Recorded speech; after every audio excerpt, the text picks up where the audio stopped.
Assalamualaikum warahmatullahi wabarakatuh. Kali ini kita akan melanjutkan materi pembelajaran fisika dan kita akan mencoba membahas kali ini itu tentang tumbukan, lebih spesifiknya di bagian hukum kekekalan momentum tumbukan. Nah, jadi di sini ada sebuah ilustrasi bahwa ada dua benda satu yang ini dan benda dua. Nanti benda satu kecepatannya 2 meter per sekon, berarti ke kanan ya. Benda 2 kecepatannya 1 meter per sekon, juga ke kanan. Kemudian benda satu bermasa 3 kg dan benda 2 bermasa 2 kg. Nah, kalau kita lihat di sini momentum benda satu ini kan awal ya, sebelum tabrakan itu 6 kg meter per sekon, sedangkan momentum benda 2 ini sebelum tabrakan 2 kg meter per sekon.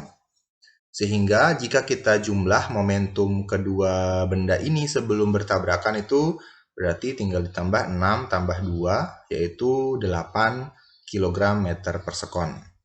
Nah, sekarang kita coba jalankan ketika dia tabrakan. Nanti kita lihat bagaimana perubahan besaran-besaran pada kedua benda ini. Nah, itu momentum tabrakannya. Momen tabrakannya maksudnya. Nah, ini adalah kondisi setelah tabrakan. Kita lihat bahwa massa kedua benda sama seperti sebelum tabrakan, tapi kecepatannya berubah. Benda satu sekarang kecepatannya 1,2, sedangkan benda 2 itu kecepatannya 2,2 meter per sekon. Dari segi momentum juga berubah, ya. Momentum benda 1 jadi 3,6, momentum benda 2 jadi 4,4. Tetapi kalau misalnya kita jumlahkan momentum kedua benda ini setelah tabrakan atau setelah bertumbukan, itu jadinya 3,6 ditambah 4,4 ini sama dengan 8. Nah, ada hal yang unik di sini bahwa jumlah momentum sebelum tabrakan tadi itu adalah 8 dan sekarang juga setelah tabrakan atau setelah tumbukan jumlah momentumnya adalah 8. Nah, ini yang dimaksud sebagai hukum kekekalan momentum di mana jumlah momentum sebelum tumbukan atau sebelum tabrakan itu akan sama dengan jumlah momentum setelah tumbukan atau setelah tabrakan. Oke, sekarang kita akan coba bahas secara matematis tentang hukum kekekalan momentum berdasarkan ilustrasi pada percobaan yang sudah dilihat pada awal video ini bahwa momentum sebelum tumbukan itu sama dengan momentum setelah tumbukan. Jadi kalau kita tuliskan momentum sebelum tumbukan itu sama dengan total momentum. Jadi saya ulang ya, jumlah momentum sebelum tumbukan itu sama dengan jumlah momentum setelah tumbukan. Nah, kalau secara matematis, tadi kan pada ilustrasi ada dua benda A dan B ya. Jumlah momentum A dan B sebelum tumbukan disebut saja seperti ini, PA ditambah PB.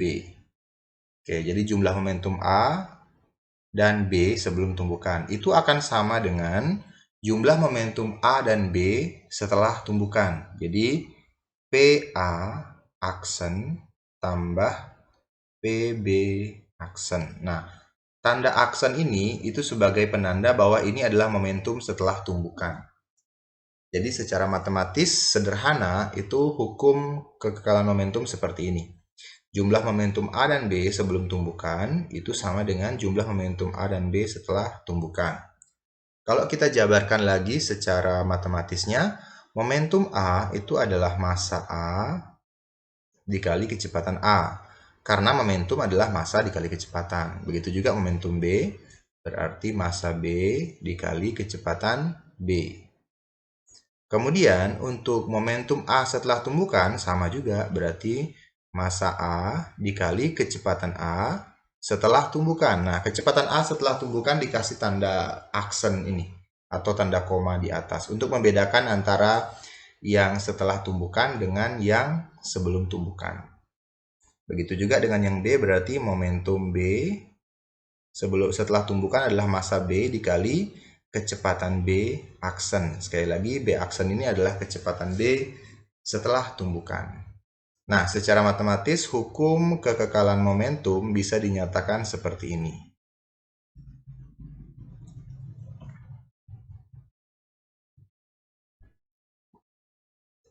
Oke, selanjutnya kita coba bahas contoh soal. Ini soal yang pertama. Jadi perhatikan gambar. Jadi ada dua benda, benda A dan benda B, dengan nilai massa A 2 kg, kecepatan A 2 meter per sekon. Massa B 4 kg, kecepatan B 1 meter per sekon. Oke, A bergerak ke kanan, B juga bergerak ke kanan. Setelah menabrak B, kecepatan A menjadi 0,5 meter per sekon. Artinya dalam gerakan ini A akan menabrak B. Tuh. Nah, setelah menabrak B, kecepatan A menjadi 0,5 meter per sekon. Maka kecepatan B setelah ditabrak oleh A berapa? Nah, kalau misalkan kecepatannya B-nya berapa setelah ditabrak sama A? Oke, untuk menjawab soal ini, pertama-tama kita tulis dulu yang diketahui ya. Kita tulis yang diketahui dulu. Dari soal ini diketahui bahwa ada benda A bermassa 2 kg, berarti diketahui massa A 2 kg, kemudian kecepatan A itu adalah 2 meter per sekon, kemudian diketahui lagi massa B 4 kg, kecepatan B 1 meter per sekon, dan yang ditahu lagi satu adalah ini. Setelah menabrak B, kecepatan A menjadi 0,5. Berarti kecepatan A setelah tabrakan atau setelah tumbukan. Maka ini adalah VA aksen, itu 0,5 meter per sekon. Nah, pertanyaannya, maka kecepatan B setelah ditabrak A adalah, berarti kecepatan B setelah tumbukan yang ditanya. Maka itu adalah nilai VB aksen yang ditanyakan. Oke. Kita pakai konsep hukum kekekalan hukum kekekalan tumbukan ya. Hukum kekekalan momentum maksudnya. Jadi momentum A tambah momentum B sebelum tumbukan, PA tambah PB, ini yang sebelum tumbukan, itu akan sama dengan momentum A tambah momentum B setelah tumbukan.